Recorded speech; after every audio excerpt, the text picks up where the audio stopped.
So hopefully, this offseason we find a way to get better and, add some pieces. The biggest name in free agency made a decision.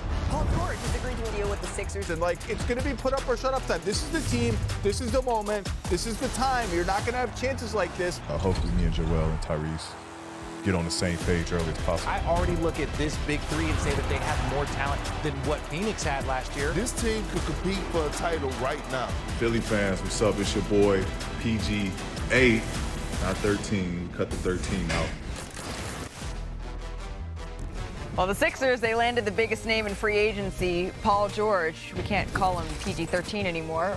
He agreed to a 4-year, $212 million max deal. That was back in July. Big money comes big pressure, big expectations to win. The Sixers, remember, they haven't made it out of the second round since 2001. And as training camp approaches, Draymond Green, he wanted to wish PG good luck this season. Did he? Good luck, Paul George.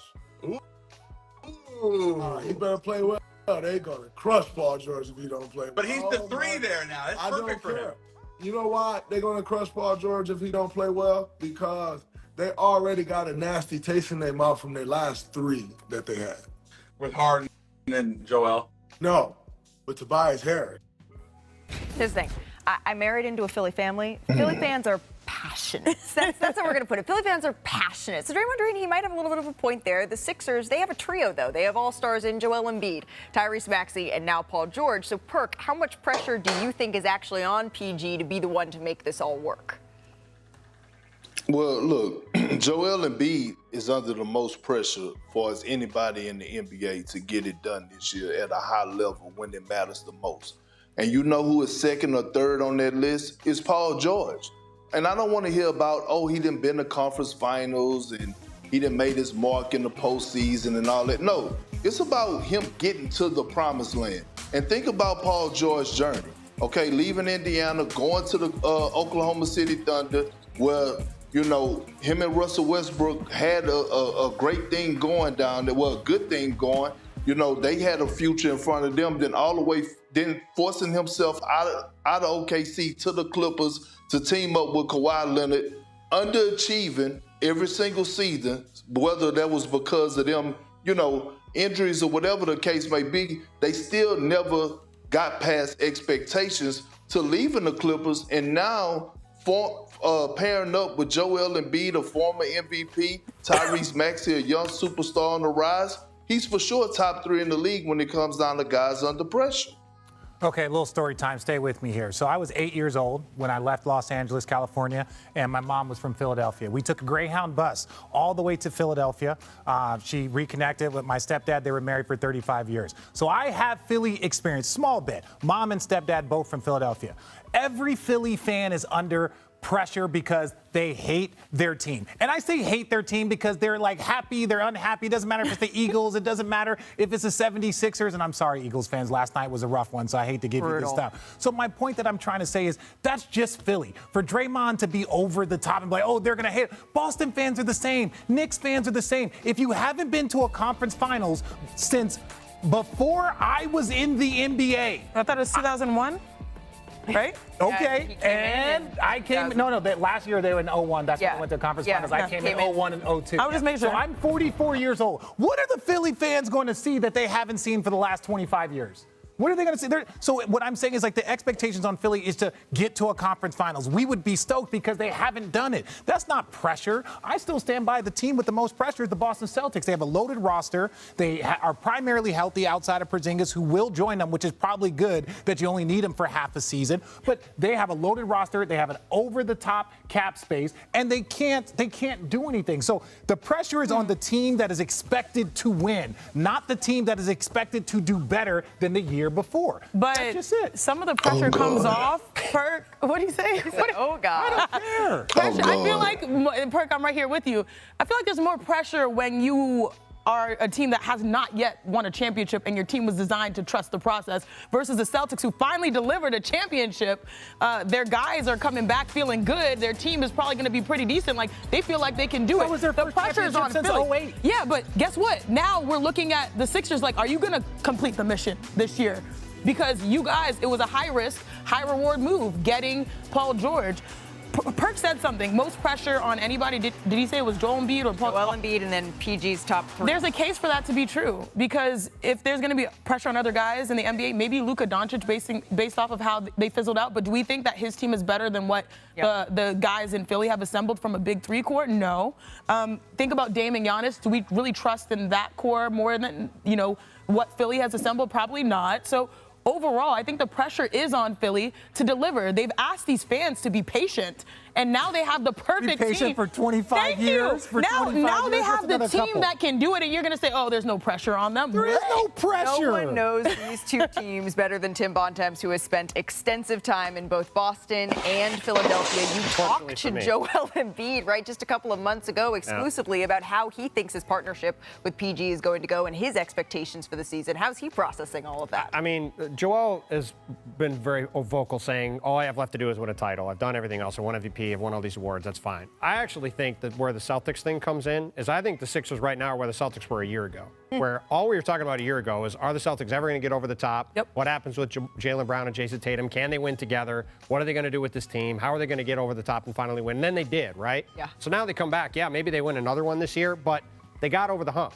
The Sixers are sitting there, haven't done this in all this time. Oh, get out of here. And now you're sitting He was here bothering Malika. Yeah, of course. I mean, it's Tuesday. What else is going on? And so the Sixers now are sitting there in the same boat where all they can do is win, and if they do anything less than that, it's going to be a failure. Boston had how many conference finals and how many finals appearances? Sure. That's what I'm saying. Like the gap between them and Boston. But the window is shrinking for them to be able to do it. Also around Joel Embiid, which he, in talking to him, he is totally okay with, is, okay, we gave you James Harden, and that didn't work. Right. Ben Simmons, and that didn't work. If Paul George also doesn't work, he's going to be the first person to say, I want the smoke. But that conversation is going to happen. Here's to Garnett. Garnett inside, backs it in, and a foul. Another better year in Boston. The Celtics are the NBA champions.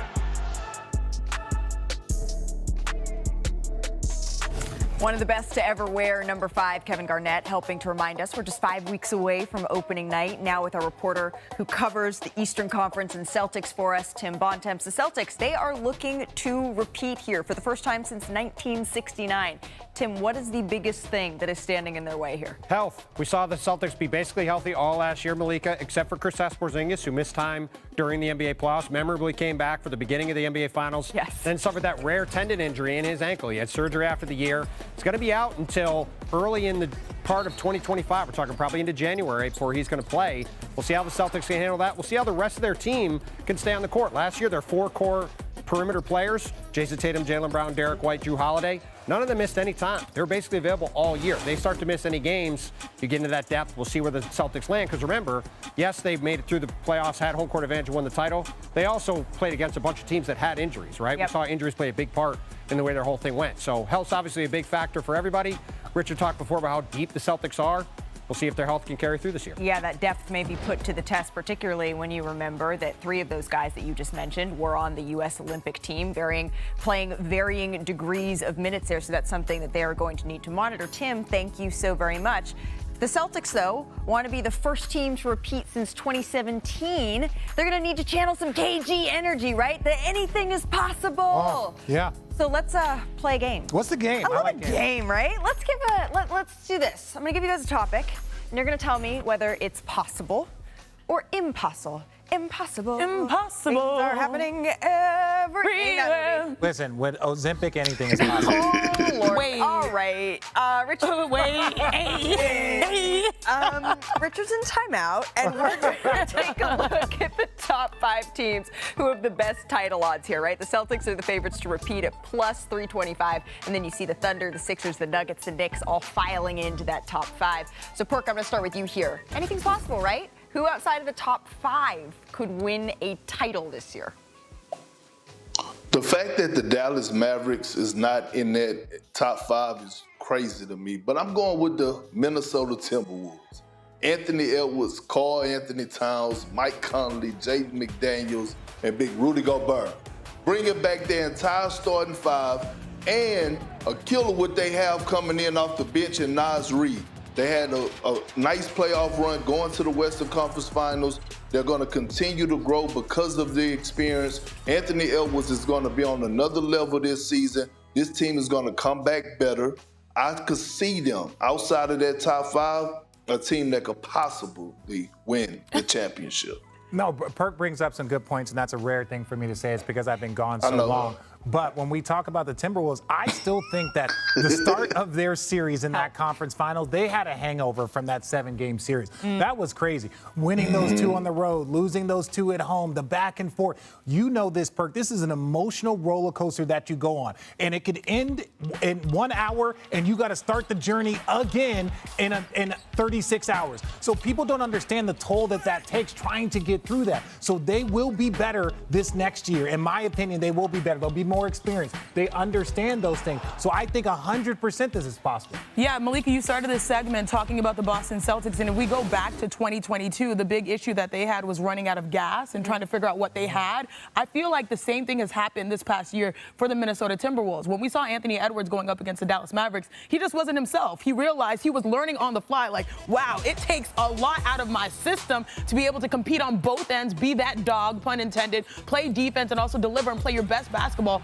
on offense when it mattered most. And that was an adjustment. That's a learning experience for him, but also for his squad to be able to figure out how to find ways to win when your leader is maybe struggling in some key moments. So I think a lot about the Celtics in their growing moments, and that sort of parallels a lot to this Timberwolves squad. So you're saying it's possible? 100% it's possible.